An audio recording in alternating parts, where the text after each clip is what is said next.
Well, howdy ho, my peeps.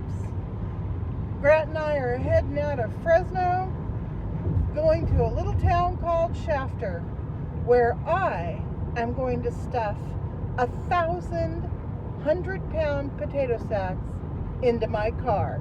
Oh, yes, I am. Well, we're heading down the 99 freeway, and right there you see a beautiful orchard, all blossomed out in pink, and next to it is one all blossomed out in white. Absolutely beautiful. I love the San Joaquin Valley. It's just full of all the fruits and vegetables that many of us eat. A lot of the stone fruits like peaches and nectarines, a lot of tree fruit, almonds, walnuts, pistachios, that kind of thing. So anyway, we're having a nice leisurely drive through the agricultural valley of California.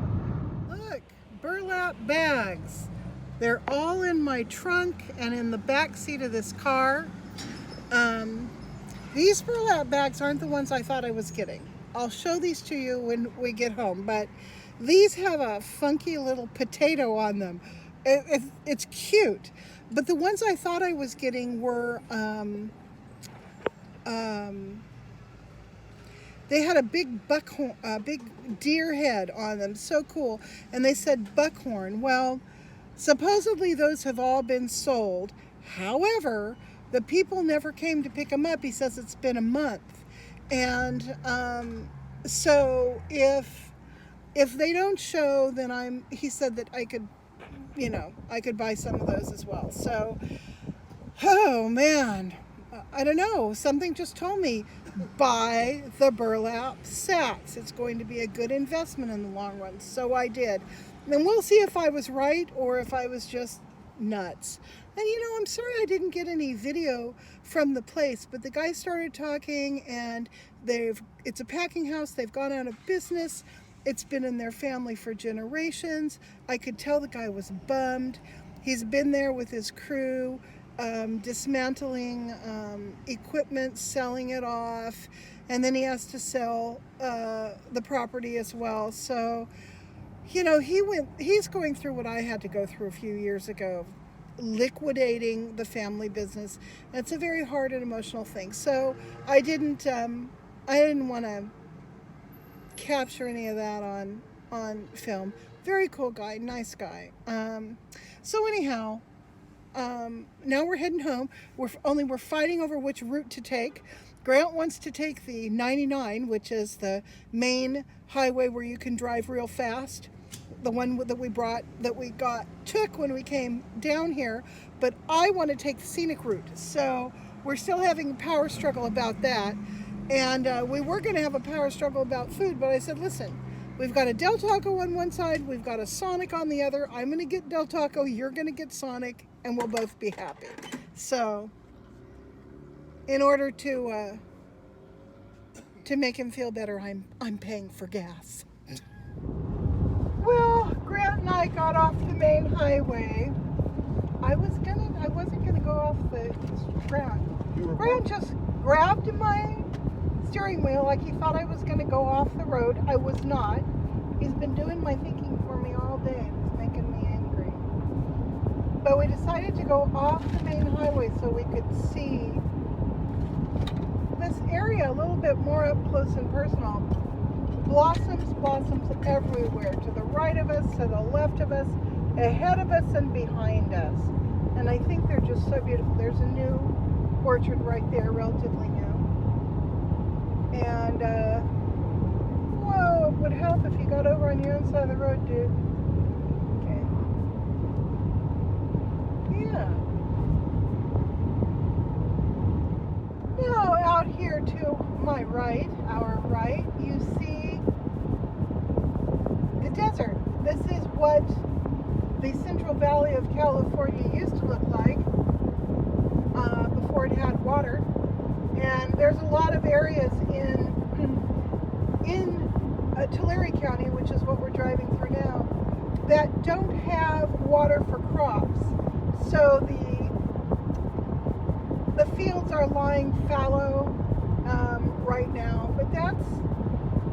That's what it looked like. What it would have looked like from as far and wide as the eye could see back 150 years ago.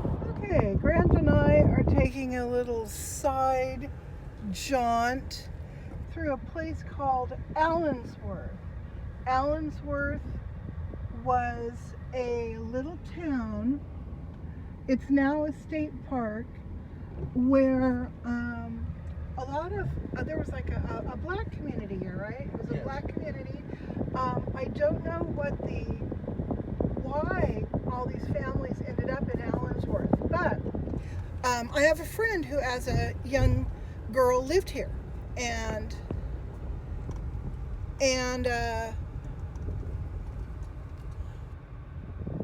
every summer they have a blues festival here at the little town. It's called the Juneteenth Blues Festival, and Juneteenth refers to the approximate date of the slave emancipation.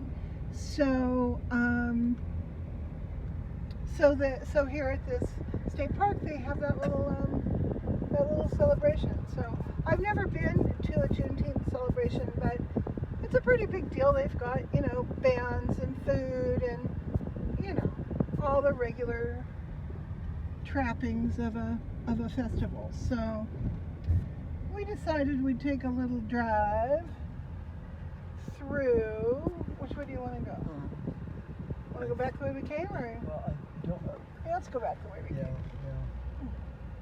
I think we need to go this way to get. Yeah. So,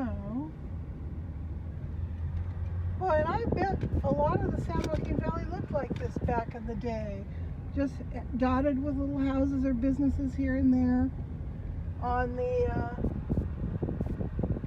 desert/prairie. Well, I am disgusted.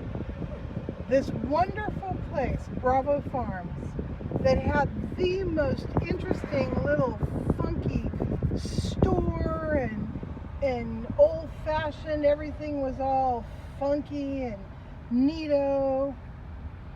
They've rebuilt what a 350 pounds worth of bags look like. We've got the trunk totally loaded, and then back here in the back seat,